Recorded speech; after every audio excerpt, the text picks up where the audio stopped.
Have you ever walked away from a conversation feeling like, I don't know, like you were speaking a completely different language? Oh, absolutely. Even when you both ostensibly speak English. Right, exactly. You know that feeling. You walk away, the interaction ends, and instead of feeling energized, there's just this like strange, hollow sense of isolation. Yeah, it's a really awful feeling. It is. And it makes you wonder, why do so many modern conversations, even with people we see every single day, just leave us feeling disconnected or honestly just plain lonely? It is a really profound question. And if you look at the research, it's a very common experience right now. I mean, we are constantly communicating, right? On saw. Yeah, we're firing off text messages, emails, Slack pings, verbal updates all day long.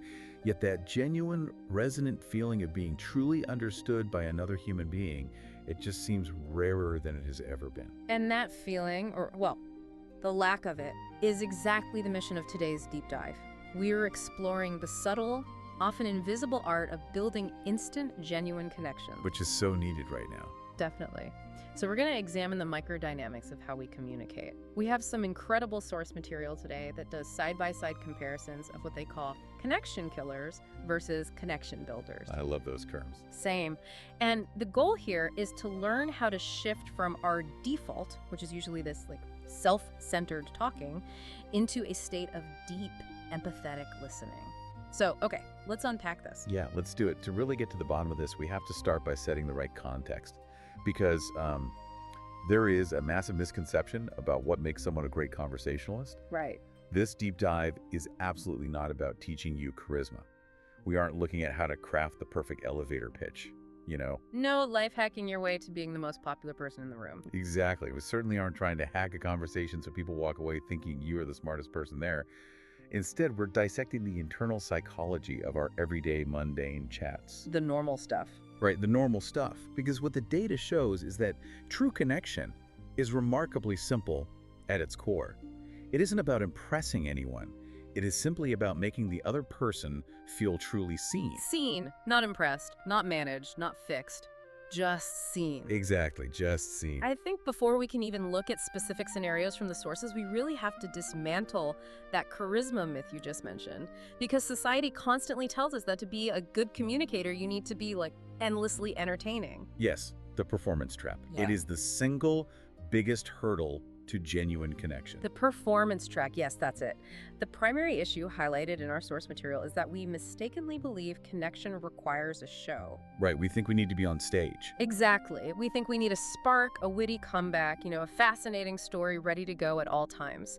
So our biggest mistake in communication becomes focusing so intensely on what we want to say next that we completely entirely miss what the other person is actually trying to tell us. Right. Think about the internal monologue you have during most conversations. Oh. For most of us, most of the time, that inner voice is geared entirely around self-preservation and status. Oh, 100%. As the other person is talking, we are asking ourselves, how do I look? Am I coming across as intelligent right now? Am I being helpful? We're totally in our own heads. Exactly. But to build a real connection, the fundamental shift requires changing that internal monologue. It has to move from how do I look to how are they feeling in this exact moment. I was reading through this section of the sources and a picture just popped into my head. It's like we treat conversations as a performance stage rather than a rally. Ooh, tell me more about that. Well, think about a really bad tennis match. Picture playing against someone who isn't actually looking at the ball you are hitting to them. Oh, I see where you're going. Right. They are just standing on the baseline, practicing their own swing, staring at their racket, waiting for the exact second you hit it so they can aggressively smash it back across the net. That sounds exhausting. It is. If you are on the other side of that, it doesn't feel like a game. It feels like you are just an obstacle in their practice session. Are we actually listening to people, or are we just treating their talking time as our time to reload our next point? What's fascinating here is that that is a phenomenal visual, because it perfectly captures the internal psychology of the person trying to speak to you. Wait, really? The psychology of the listener? Yes, because when you are just standing there reloading, waiting for your turn to speak, the person talking to you can actually feel it on a visceral level. Wow. They sense the lack of warmth. They sense the rushing of the pacing. Humans are incredibly, evolutionarily attuned to micro-expressions and tone of voice. So they subconsciously know you aren't really with them. Absolutely. When someone is reloading, their eyes slightly glaze over, their weight might shift. Right, getting ready to pounce. Exactly. Their breath might catch slightly because they are physically preparing to interrupt the moment a gap opens up. The listener feels that tension. That makes so much sense. Their subconscious registers, this person isn't with me, they're just waiting for me to stop making noise. True connection requires the deliberate, conscious choice to step out of the spotlight, quiet that internal chatter, and turn the warmth fully onto them. Okay, so if we're talking about treating conversations as a performance where we just want to look smart, there is literally no bigger stage for that than the workplace. Oh, definitely. Our entire professional value is often based on our ability to solve problems quickly. So let's see how the spotlight shift plays out in an environment where the tension is high and our instinct to fix things is just off the charts. The workplace is the ultimate testing ground for this. Because when a coworker brings us a problem, our brain immediately jumps into solution mode. We just want to fix it. Right. We think being a good colleague means being a rapid-fire advice dispenser. Okay, let's introduce the first scenario from the sources. Imagine you are at work. Your colleague, Sarah, walks over to your desk. Okay, painting the picture. She is clearly overwhelmed, maybe her voice is a little frantic, and she drops this on you. She says, I have so much on my plate, I don't know how I'm going to finish this report by Friday. A very standard, high-stress Tuesday afternoon. Right, totally normal. So here is what the sources identify as the connection killer. It is the awkward, advice-heavy response that most of us would default to without even thinking. Let's hear it. You reply to Sarah by saying, oh, I know, we are all so busy right now. Just map out your tasks. That's what I do. If you listen to that, it sounds harmless. I mean, the person saying it probably even feels genuinely helpful. Here's where it gets really interesting, though. The sources tear this apart. Because giving unsolicited practical advice in a highly emotional moment is basically like throwing someone a life preserver made of solid lead. Oh, wow. Yeah, that's a great analogy. Sure, it is technically shaped like a tool. It might even be painted bright orange.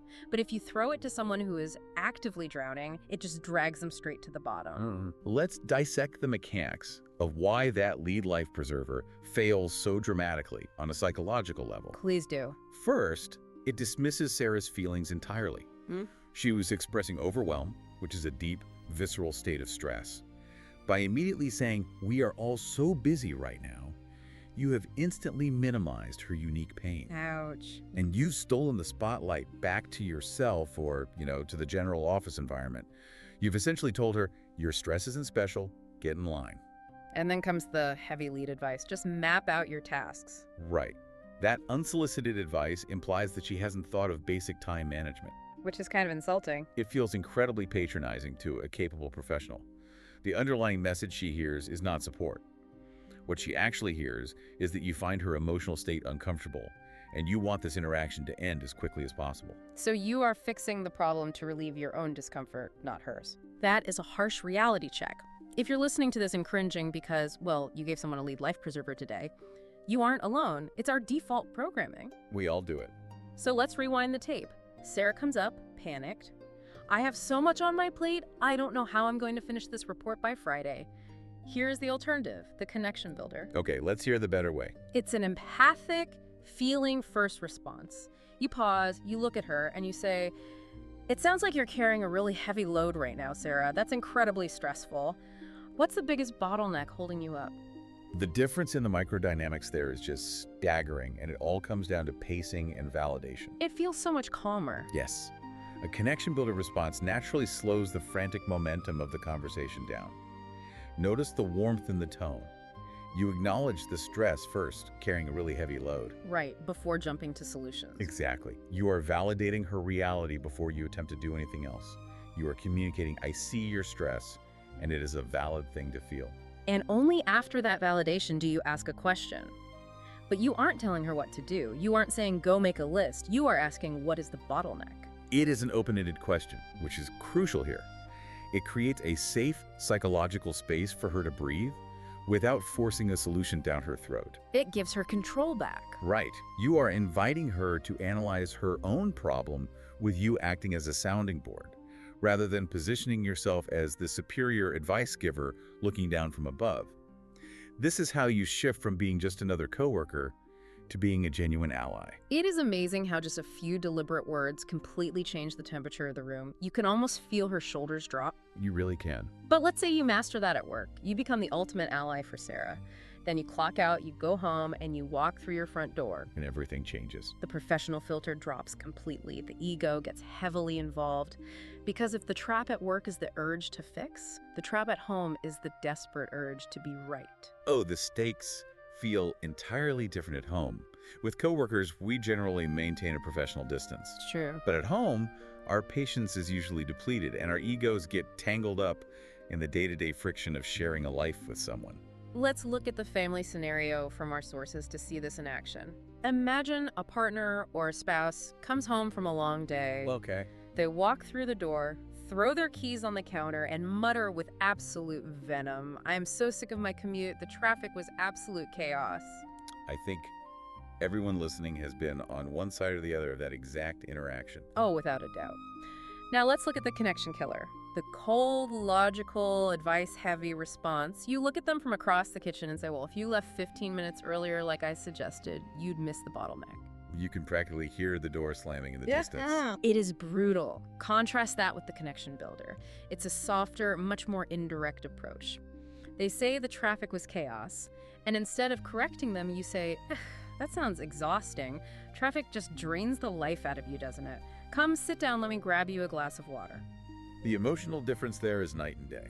Okay, I understand the emotional difference, but I have to push back here. I really need to challenge this. Go for it. Let's say I am the partner standing in the kitchen. What if they're objectively factually wrong?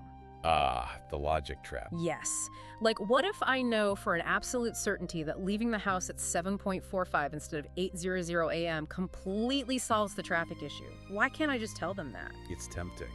It feels like building a connection requires me to bite my tongue, ignore the facts, and honestly, it feels like I'm enabling a chronic complainer. This raises an important question, and I completely understand that frustration. It is the exact hurdle most analytical, problem-solving thinkers struggle with. Exactly. I want to solve the problem. The crucial distinction here is understanding what problem is actually in front of you. When your partner walks in angry about traffic, the problem in the room is not the traffic. It's not. No, the traffic happened in the past. It is over. The problem currently standing in your kitchen is their emotional exhaustion. But wait, the traffic caused the exhaustion? If we fix the traffic tomorrow, we prevent the exhaustion tomorrow. Why is it wrong to point that out? Because of how the human brain processes threats and emotions. We have to look at the neuroscience here. Okay, let's get into the science. When someone is highly emotional, angry, or exhausted, their amygdala, the brain's threat detector, is firing on all cylinders. Yeah.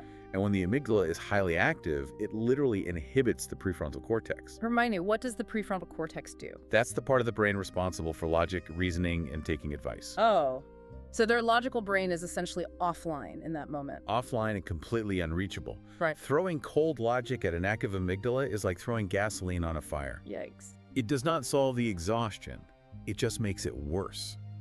Prioritizing the relationship isn't about denying facts forever. It is about recognizing what the brain in front of you is actually capable of processing. That is a great way to put it. The connection killer response, if you left 15 minutes earlier, acts like a finger wag. It prioritizes your need to be right over their need to be comforted. It communicates, your frustration is your own fault because you didn't listen to me. It immediately pits you against them as an adversary. Which is the fastest way to make someone defensive, because now they aren't just mad at the traffic on the highway, they're mad at you in the kitchen. Exactly. You've basically given them a new target for all that pent-up energy. Precisely. You have escalated the conflict. The connection builder approach, on the other hand, works with the brain's natural mechanics. How so?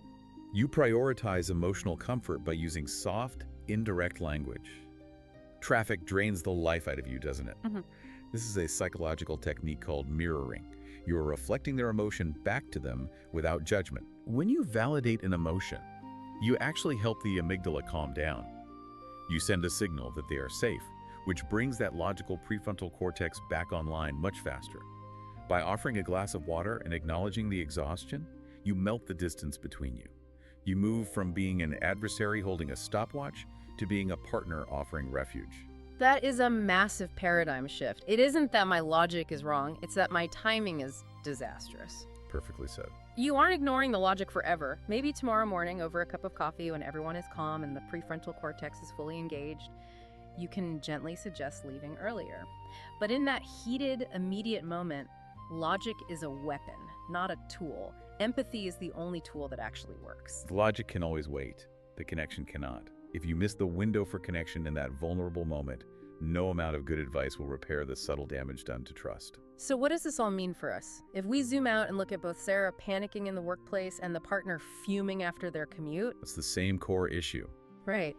Building instant, genuine connection really isn't about memorizing the perfect magic words. It's not a script. It's a fundamental shift in our attitude. It is the conscious, repeated decision to step out of your own ego. We have to stop trying to fix everything in our path. We have to stop trying to correct people or impress them with our brilliant, rapid-fire insights. It's hard, but it's necessary. Our sources highlight a very specific, actionable step that anyone can take to break this habit, and I want to challenge you, the listener, to try this today. This is a great exercise. In your very next conversation, whether it is with a barista making your coffee, your boss on a Zoom call, or your spouse at the dinner table, harness the profound power of a quiet pause. The pause is where the entire dynamic of a conversation shifts. It is where the magic happens. Wait just 1 single second before you speak. When they finish their sentence, do not jump in. Let 1 full, quiet second pass. And in that tiny window of time, ask yourself one crucial question. Am I responding to the words they just said, or am I responding to the feelings underneath them? It is an incredible litmus test, isn't it? It really is. Because if you find yourself responding only to the words, you're probably gearing up to argue facts, offer an unsolicited solution, or subtly turn the topic back to yourself. Which we do all the time. But if you take that second to recognize and respond to the feelings, your tone will naturally soften. You're going to offer warmth, validation, and true connection. It sounds so incredibly simple when we lay it out like this, but executing it in the wild takes real muscular intention. It means letting go of our own desperate need to steer the ship and control the outcome of the interaction. And that brings us to the deepest layer of all this, something I think we all need to mull over long after this deep dive ends. Leave us with a final thought. If our biggest conversational failures come from our frantic attempts to be helpful or to be right, what does that actually reveal about our own deep discomfort with vulnerability? Oh, wow. Think about it. When someone we care about is stressed, overwhelmed, or angry, sitting with them in that negative emotional space is highly uncomfortable. Giving advice or correcting facts is often just a defense mechanism. We use our helpfulness as a shield. We absolutely do. Yeah. It is a way for us to protect ourselves from their messy, unpredictable emotions. We want to fix their problem immediately so that we can feel comfortable again. That is heavy, but it rings so true. Perhaps the highest, most profound form of communication isn't speaking at all. Perhaps true connection is simply having the quiet courage to offer someone our empathetic observation, allowing them to simply exist in their frustration and letting them know they don't have to experience it alone.